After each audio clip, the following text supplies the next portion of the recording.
comprendre, c'est une première chose. Assumer sa nature, c'est encore une autre chose, mais c'est ce que nous apporte en fait cette vision ayurvédique. C'est finalement fondamentalement à ma conception, quelle est ma psychologie et ma nature. Et après, surtout, c'est pas une finalité de dire bon voilà, je suis ça et je suis ça. Non, c'est de toute façon notre graine, c'est notre graine. Si on a une graine de chêne, on sera un chêne. Si on a une graine de bambou, on sera un bambou. Ça, je crois qu'on est tous d'accord là-dessus dans les plantes. Mais nous sommes des humains, nous ne sommes pas différents des plantes ou des animaux. Il y a un processus naturel. Si nous avons une graine, nous allons pousser avec cette graine-là. Et cette constitution ayurvédique, en fait, c'est un petit peu cette essence de la graine. Et on va parler d'un bambou, par exemple, ou d'un arbre, on va dire, allez, un peuplier.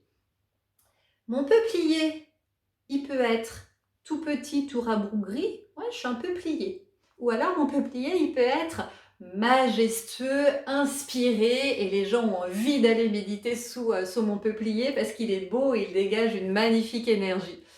Donc vous voyez que, en fait, comprendre sa constitution, ce n'est pas enfermant, c'est au contraire comprendre les outils que le peuplier, il a besoin de ce type d'ensoleillement-là, de ce type de nourriture-là, de ce type c'est ce qu'on fera dans la diététique, dans le style de vie, dans la phytothérapie, donc de comprendre ce qu'a besoin votre nature pour qu'elle puisse prendre une couleur beaucoup plus lumineuse, beaucoup plus en expansion, et que vous soyez tellement dans votre réalité, dans votre nature, dans l'expression de votre incarnation, que finalement vous n'avez même plus besoin après d'Ayurveda parce que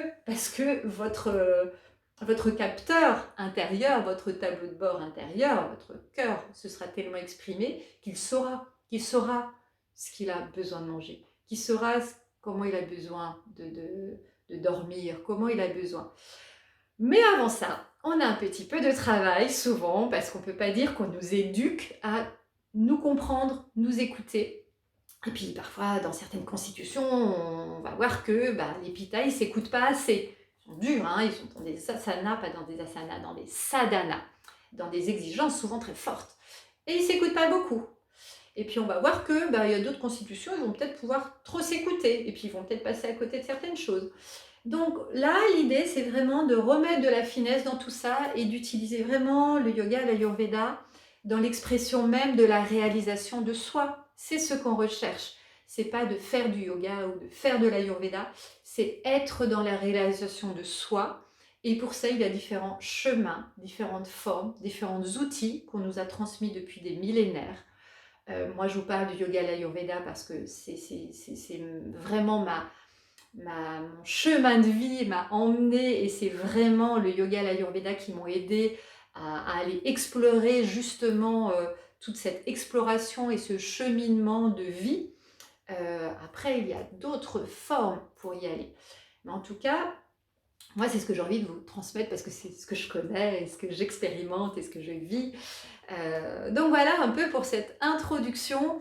Donc à l'avenir, par rapport à ces vidéos, on essaiera d'aller beaucoup plus loin justement pour comprendre qu'est-ce qui est intéressant pour l'un, pour l'autre, comment ça se joue aussi les relations selon ces différentes constitutions, ces interactions. On parlera de diététique, on parlera d'automassage, on parlera de dinacharya. Dinacharya, c'est la routine quotidienne. La routine quotidienne, elle est passionnante. Mais souvent, quand on la voit dans un livre, on voit qu'il y a 15 choses à faire le matin. On se dit, oh là là, il faut que je me lève à 5 h du matin, que je fasse les 15 choses. Mais quand on comprend le fonctionnement, la nature, notre âge, la saison, etc., on verra que dans ces rituels ayurvédiques et yogiques, c'est pas les mêmes besoins pour chacun. Et si on fait tous de façon très mécanique, 10 tâches le matin, nettoie tout ça, le machin, tout ça, mais finalement, sans conscience, et peut-être qu'à certaines saisons, certaines choses sont peut-être moins intéressantes à faire, pour certaines constitutions, peut-être c'est plus intéressant, et du coup, on affine tous ces rituels aussi de dinacharya, de routine. Donc ça, l'idée, c'est vraiment de le faire pour l'aborder vraiment au cas par cas et qu'on le comprenne, on le fasse, on l'expérimente et puis on voit ce qui se passe. Voilà. Eh bien, merci à tous, à toutes. Namasté et à bientôt. Au revoir.